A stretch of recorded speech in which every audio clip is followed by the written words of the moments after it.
قاسم کو وہ آئیں اپنے موضوع پر تقریر فرمائیں۔ ونصلي على رسوله الكريم أما بعد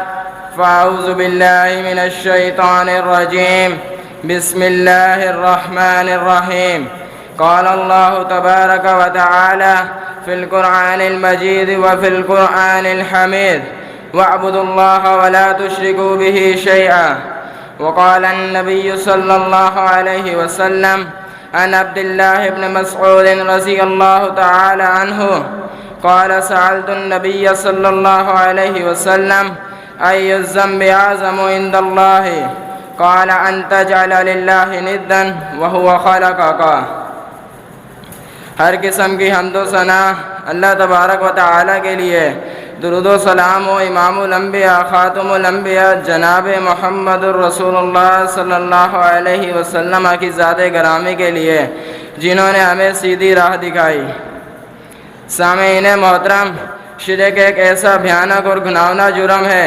کہ قرآن و حدیث میں اس سے بار بار منع کیا گیا ہے اور مختلف انداز سے اس کی تردید کی گئی ہے، جیسا کہ حکیم لقمان نے اپنے بیٹے کو نصیحت کرتے ہوئے کہا تھا کہ یا بنی لا تشرک باللہ ان الشرک لظلم عظیم، اے میرے بیٹے اللہ کے ساتھ کسی کو شریک نہ کرنا، بے شک شرک بہت بڑا ظلم ہے۔ امام ابن کثیر رحمہ اللہ اپنی تفسیر المصباح المنیر میں اس آیت کے متعلق لکھتے ہیں کہ ظلم عظیم سب سے بڑا ظلم ہے، اس سے بڑا کوئی ظلم نہیں۔ اسی طرح اللہ تبارک و تعالی نے ہدایت یافتہ اور امن بھی انہی لوگوں کو کہا ہے جن کے ایمان میں شرک نہیں۔ اسی طرح اللہ تبارک و تعالی نے سورۃ الانعام آیت نمبر 82 میں ارشاد فرمایا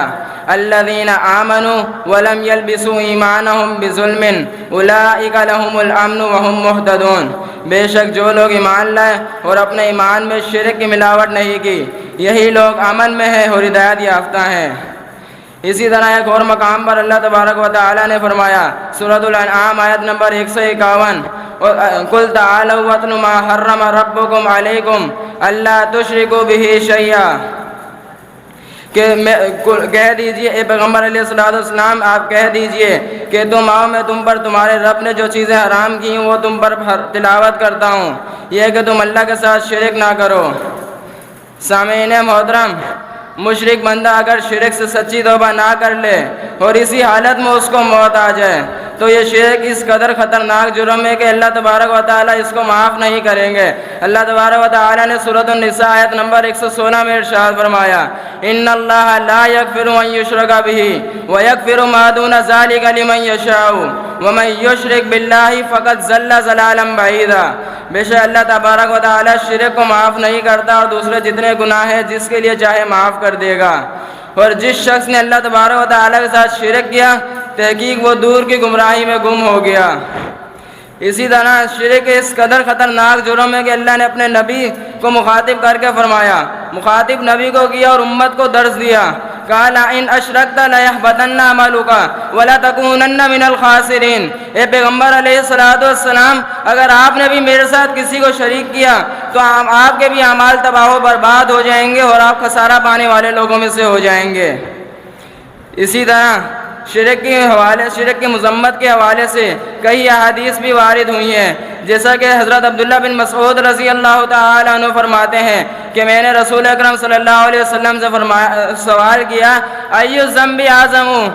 عند اللہ، کہ کون سا گناہ سب سے بڑا گناہ ہے اللہ تبارک و تعالیٰ کے نزدیک؟ تو آپ علیہ السلام نے فرمایا ان تجعل للہ ندا وہو خلقک، یہ کہ تو اللہ تبارک و تعالیٰ کے ساتھ کسی کو شریک ٹھہرائے اس حال میں کہ اس نے تجھے پیدا کیا۔ دوسری دلیل حضرت ابو ہریرہ رضی اللہ تعالی عنہ فرماتے ہیں کہ آپ علیہ السلام نے فرمایا اجتنبوا السبع الموبقات، 7 ہلاک کر دینے والی چیزوں سے بچو۔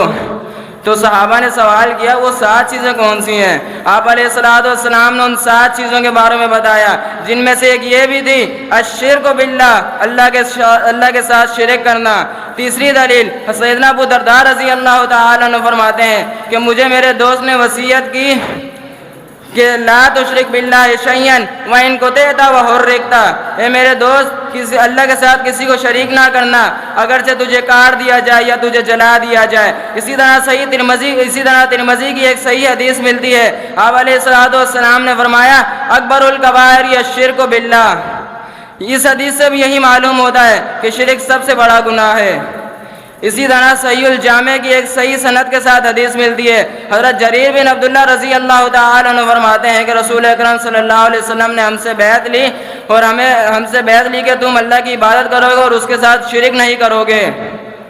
اللہ تبارک و تعالی سے دعا ہے کہ اللہ تبارک و تعالی ہمیں شرک جیسی غلیظ بیماری سے بچائے اور توحید پر استقامت عطا فرمائے۔ آمین۔ وآخر دعوانا ان الحمد للہ رب العالمین۔